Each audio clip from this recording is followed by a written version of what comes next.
Fala aí pessoal, tudo bem? Aqui é o Marcelo do canal Plantão Química e hoje nós vamos juntos continuar com o nosso intensivão de Química para a UERJ. A aula de hoje, a gente vai começar a entrar na parte de equilíbrio químico. E bom, a gente vai ter algumas aulas sobre esse tema e eu gostaria de explicar um pouquinho para você sobre como vai ser essa divisão. Nós temos a parte de equilíbrio químico e a parte de equilíbrio iônico. A parte de equilíbrio iônico a gente vai ver na próxima semana. Nessa semana nós temos 2 aulas de equilíbrio químico. E como que funciona equilíbrio químico? A gente vai dividir numa primeira aula, onde nós vamos aprender o conceito de equilíbrio e os fatores que influenciam em reações que estão em equilíbrio. Tá legal? Bom, na aula seguinte nós vamos estudar as constantes de equilíbrio e vamos fazer algumas contas, os exercícios que têm um pouco mais de matemática. Para quem vai fazer o exame de qualificação, a primeira aula é fundamental, você precisa assistir ela toda, e a segunda aula você tem que assistir até a parte das constantes de equilíbrio. Tá legal? Agora, para quem vai fazer a prova discursiva de química, aí não tem jeito, você tem que assistir tudo. Tá legal? Então, dito isso, vamos começar a nossa aula e vamos começar de uma forma diferente. Vamos começar com um experimento. Tá legal? Bom, nós temos aqui um reagente químico que está dissolvido em água pura, chamado azul de bromotimol. E eu sei, você estranhou, porque eu falei que o nome dele é azul de bromotimol e esse cara, ele é verde. É verdade, ele é verde. Só que eu vou misturar ele com algumas substâncias e a gente vai ver as cores que vão aparecer. Tá legal? Vamos lá. A primeira substância que nós temos aqui é o vinagre. Aquele mesmo vinagre que você tem em casa, que você usa para salada. Foi inclusive o que eu peguei aqui, foi o lá da cozinha de casa. Tá legal? Então, vou pegar aqui e colocar o azul de bromotimol. Não dá para mostrar o fundo branco agora, porque, eu preciso misturar os reagentes. Então, vou misturar aqui com um bastãozinho, misturando, beleza. Feita a mistura, vamos ver a cor que ele ficou. Então, ela fica essa cor amarelada. Então, o azul de bromotimol, quando eu coloco um vinagre que é um ácido, ele apresenta a cor amarela.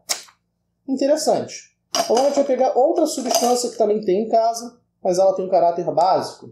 Sabão. Eu não vou nem falar que é o sabão, daquela marca lá que se sujar faz bem, porque eles não estão pagando nenhum merchan pra gente, Então, eu não devia falar a marca. Então, vamos lá. Estou colocando aqui o azul de bromotimol, que inicialmente é verde, e eu sei que você já observou que agora sim, a gente está vendo uma cor vermelha do azul, a cor azul do azul de bromotimol. Tá legal? Então, bacana. Nós já vimos aqui que o azul de bromotimol ele é capaz de mostrar pra gente 3 cores. A gente viu o amarelo, a gente viu o verde e a gente viu o azul. Tá certo? E o que isso tem a ver com equilíbrio químico? Bom, eu já vou mostrar. Então, bora iniciar nosso slide. Bora lá para a nossa teoria.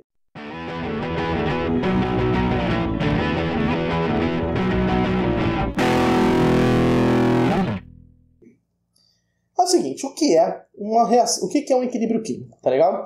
Nem sempre as reações químicas elas atingem a sua extensão máxima.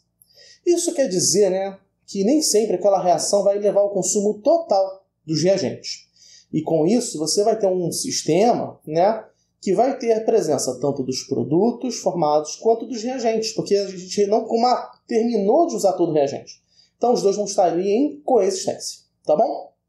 E um dos objetivos que nós temos nesse momento é justamente compreender como é que funciona essa coexistência. Tá? Inclusive a gente poder traçar alternativas para talvez formar mais produtos, talvez formar menos, porque pode ser que uma dessas variações possam ser do nosso interesse, de acordo com algum sistema químico. Tá legal? Então vamos lá. O azul de bromotimol é essa molécula aí da direita, eu acho que continua na direita para você. É essa que está marcada em azul. Tá bom? O azul de bromotimol ele não é exatamente uma molécula, ele é o íon que a molécula pode gerar. Quando ela libera o H+, ela forma assim. E aí você viu no nosso experimento que quando eu coloquei uma base, que foi o sabão em pó, a gente conseguiu com que o azul de bromotimol ficasse básico. Por quê? Porque a base, a hidroxila, consumiu o H+. E aí ficou azul. E aí você deve estar se perguntando, não, calma aí, Marcelo. Eu lembro que no experimento, que foi há 2 minutos atrás, você mostrou as cores amarela, as cores azul e a cor verde. Por que tinha verde se não tem verde aqui? Bom, note, nós temos aí a cor amarela, a cor azul, A gente está vendo que são indicadores de pH. Mas eu estou falando que se eu tiver com um meio ácido, ele fica amarelo, se eu tiver com um meio básico, ele fica azul, e se eu tiver com um meio neutro, que estiver no meio termo ali. Aí eu vou ter, então, parte do amarelo e parte do azul em coexistência. E isso é um equilíbrio químico. Tá legal? Então, né, como é que a gente justifica a cor verde que nós vimos? Justamente é porque você tem tanto a espécie verde quanto a espécie azul ao mesmo tempo. Então, deixa eu pegar aqui os tubos em que nós fizemos os experimentos. Nós temos aqui o amarelo, nós temos aqui o azul. Se a gente combinar eles de uma forma frontal, você começa a observar uma cor mais esverdeada, porque você estaria vendo as duas cores simultaneamente. Então, quando eu pego no nosso, antes do experimento, o frasco direto do reagente, você vai ver ele verde. Beleza? Por quê? Porque eu tenho tanto o azul e o amarelo juntos. Isso é um sistema que está em equilíbrio químico. Tá legal? Então, olha só. Nesse caso, nós temos um sistema em que não há prevalência de nenhuma das duas espécies. Então, portanto, nessas condições, na água pura, há coexistência dos dois estados. Por isso que a cor fica verde. Legal? Beleza. Então, isso que é um equilíbrio. Tá legal? Então, agora que você já tem uma ideia do que é um equilíbrio químico, a gente vai começar a falar, então, do que a gente pode fazer. Tá? No equilíbrio, temos situações em que os reagentes são convertidos em produtos e também você tem como fazer com que os produtos sejam convertidos em reagentes. Então, o equilíbrio químico ele é bacana porque ele é muito versátil, então a gente pode pensar em muitas aplicações nele. Tá legal? Então, quando se atinge esse estado que a gente diz de equilíbrio químico, o equilíbrio químico é como o nosso reagente que estava lá verde no início. Você pode ter ele reagindo para formar a espécie azul, você pode ter ele reagindo para formar a espécie amarela. Na verdade, essas duas reações estão acontecendo ao mesmo tempo. Só que elas acontecem de tal forma, com tal velocidade, que a gente não consegue observar nada. Então, a gente não observa a mudança. Agora, se eu pegar assim, um pouquinho do sabão em pó, que já está azulzinho, e começar a colocar aqui, eu consigo mudar a cor dele todo, porque eu estou fazendo uma ação que está deslocando o equilíbrio químico, e agora eu tenho a cor azul. Tá legal? Então, bacana. Vimos como funciona um pouco isso, a nossa ideia. Então, vamos lá. Como podemos, então, controlar o equilíbrio químico? Existem 3 fatores que nós temos que estudar, que foram mostrados para a gente por um químico chamado Le Chatelier. Os 3 fatores importantes são concentração das espécies, temperatura e pressão. Olha como funciona. Quando a gente tinha aqui o nosso sistema em equilíbrio, e eu fui lá e coloquei uma base, eu não estou modificando o equilíbrio químico, formei azul? Estou. Então vamos pensar como é que funciona. Em um sistema que está inicialmente em equilíbrio químico, tende a se manter nesse estado ao reagir às perturbações, de forma a retornar ao seu estado inicial. Ele não vai conseguir voltar ao estado inicial, mas ele vai tentar voltar. Então, qualquer perturbação que você fizer, quando você adiciona um determinado reagente químico, a ação que vai acontecer no equilíbrio químico é que esse reagente químico que foi adicionado tem que ser consumido. Então, você vai pensar em, eu adicionei determinada espécie, eu tenho que fazer uma modificação no equilíbrio para que consuma essa espécie que foi adicionada. Tá legal? É assim que a gente pensa. Então, olha só. Imagina que esse equilíbrio químico, a reação de formação da amônia. Se eu tenho lá nitrogênio reagindo com hidrogênio formando NH3. Se eu aumentar a concentração da amônia, o que tem que acontecer para que seja restabelecido o equilíbrio químico? Eu tenho que fazer uma modificação, tem que acontecer uma modificação nesse novo sistema de equilíbrio, onde o excesso de nitrogênio que eu coloquei seja consumido. E para isso eu vou formar mais produto, vou formar mais amônia. Legal? Então, da mesma forma, se eu encarar o sistema novamente da reação de formação da amônia, onde eu fui lá e aumentei a concentração da amônia de alguma forma. Então, se eu fui lá e aumentei a concentração da amônia, o que vai acontecer com essa reação? Essa reação vai se deslocar de forma a consumir esse excesso de amônia que eu coloquei, que eu perturbei um sistema inicial de equilíbrio que havia. Então, eu vou lá e vou deslocar essa reação no sentido de formar nitrogênio e hidrogênio para consumir a amônia que foi adicionada. Tá legal? Então, sistema simples. Pense nisso como uma forma de inércia química. O equilíbrio químico tende a voltar ao seu estado original, antes daquela perturbação feita. Tá legal? Então, voltando ao nosso experimento, você viu que eu fui lá e quando eu coloquei a base, o que aconteceu? Deixa eu botar aqui a nossa canetinha para você ver. Quando eu coloquei a base, quando eu coloquei o sabão em pó, que ele é um composto básico, o que eu estou fazendo? Eu estou consumindo o H+. Quando eu consumir o H+, o que vai acontecer? Esse cara aqui vai ter que reagir para formar mais daquele. E esse cara aqui que a gente formou, que está sendo formado, é o cara que tem a cor azul. Então, por isso que quando eu coloco a base, o azul de bromotimol ele vai ficando mais azul. Tá vendo? E não sei se você reparou, né? Mas no final, quando eu peguei ali todo o nosso azul de bromotimol e coloquei base, coloquei só um pouquinho de base. E ele ficou todo azul. Então, se eu pegar só, de repente, um pouquinho mais assim, de ácido e colocar aqui, eu consigo fazer com que a cor dele vá voltando aos poucos. Então, vamos ver se vai voltar para o verde. Ou se vai direto para o amarelo. Ah, eu botei muito ácido, vai direto para o amarelo. Eu posso ficar brincando aqui de colocar os reagentes até acertar a quantidade e ele ficar verde novamente. E, por sinal, é muito divertido fazer isso. Mas eu acho que eu coloquei vinagre demais. O vinagre está muito concentrado para a gente acertar dessa vez. Mas eu vou botar mais um pouquinho para ver se eu acerto. Eu não vou acertar. A solução ficou muito ácida quando eu coloquei o vinagre. Eu botei vinagre demais. Infelizmente, eu cometi essa imaturidade de botar muito vinagre. Tá vendo só? Então, brincar com reação química é divertido pra caramba. Né? Fazer aula de laboratório com equilíbrio químico é muito legal. Então, eu sei que muitos de vocês não tiveram essa experiência, então eu pude brincar um pouquinho aqui com vocês e espero que vocês tenham gostado. Então não esquece, deixa o like aqui no vídeo, compartilha, que a gente vai crescendo, de repente a gente consegue, né, financiar, conseguir parcerias para trazer mais gente, fazer mais experimentos para vocês. Tá legal?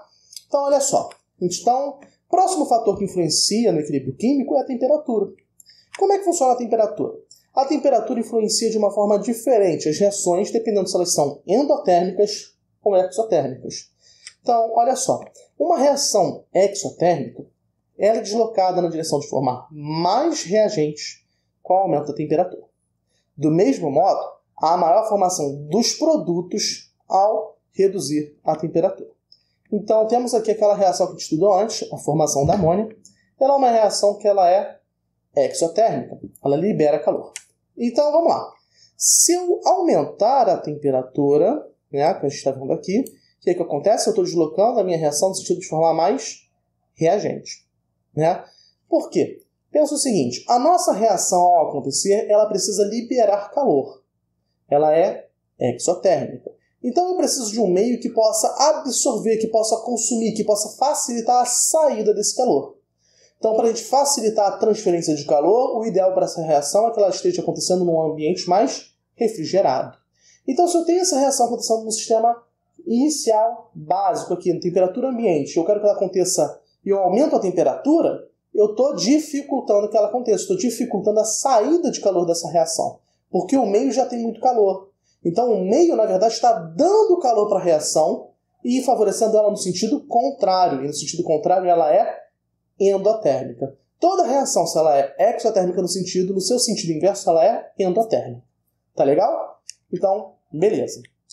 Então, da mesma forma, se eu baixar a temperatura nessa reação, certo? Eu vou deslocar ela no sentido de formar mais reagente, que vai favorecer a ocorrência dela. Tá legal?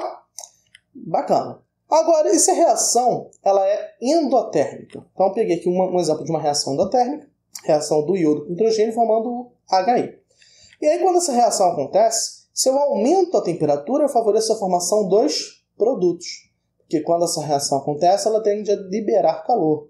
Aliás, desculpa, ela tende a absorver calor. Ela é endotérmica, né? Então, desculpa, preciso me corrigir para não cometer esse erro. Se ela é endotérmica, ela está absorvendo calor. Então, quando eu aumento a temperatura, eu estou dando mais calor para que essa reação possa absorver. Estou tornando o meio mais recheado de calor que essa reação possa absorver com mais tranquilidade. Então, se eu fizer o contrário, de baixar a temperatura e essa reação precisa absorver, eu estou dificultando, eu estou tornando mais escasso a oferta de temperatura para que essa reação possa absorver do seu meio e acontecer. Então, dessa forma, a sua reação vai acontecer no sentido inverso. Tá legal? Então, um detalhe importante. Quando a gente muda a temperatura, a constante de equilíbrio de uma reação, ela muda. Tá? A gente não falou ainda de Kc, mas eu quero só que você já tenha isso em mente, porque na próxima aula a gente vai falar. Tá legal? Então, vamos lá. O último fator que a gente vai estudar é a pressão. Tá? Antes de tudo, temos que ter em mente que a pressão é um fator que vai afetar apenas os equilíbrios químicos com sistemas gasosos. Tá? Via de regra, isso vai cair no vestibular. Sistemas gasosos, a gente tem influência da pressão. E apenas e somente apenas se houver variação de volumes entre eles. A gente já vai ver. E, na verdade, a gente fala isso no ensino médio, mas isso não é 100% verdade. na realidade, qualquer sistema, qualquer equilíbrio químico em que tenha diferenças de volume ao longo dos seus estados de reagente de produto, ele pode ser influenciado pela pressão. Tá legal? Mas é que tem sistemas sólidos em que essa variação é muito pequena, a gente não mensura muito bem. Pelo menos não no ensino médio. Na faculdade você vai ver isso. Se você gosta de química, eu acho que você pode se divertir. Então, está aqui uma reação química. O hidrogênio reagindo com o oxigênio para a formação da água. Nessa reação, nós temos 3 unidades de gás reagindo para formar 2 unidades de gás. Então, nós temos mais volume no reagente e menos volume no produto. Então, conforme essa reação acontece, se eu modifico a pressão, eu posso influenciar. Vamos ver como é que funciona isso? Então, olha só, temos aqui uma reação bem parecida com a nossa anterior. A mais B formando C. Então, quando a gente tem aqui o nosso sistema no equilíbrio, tá assim, roxinho, beleza? Eu tenho a mistura de A, B e C.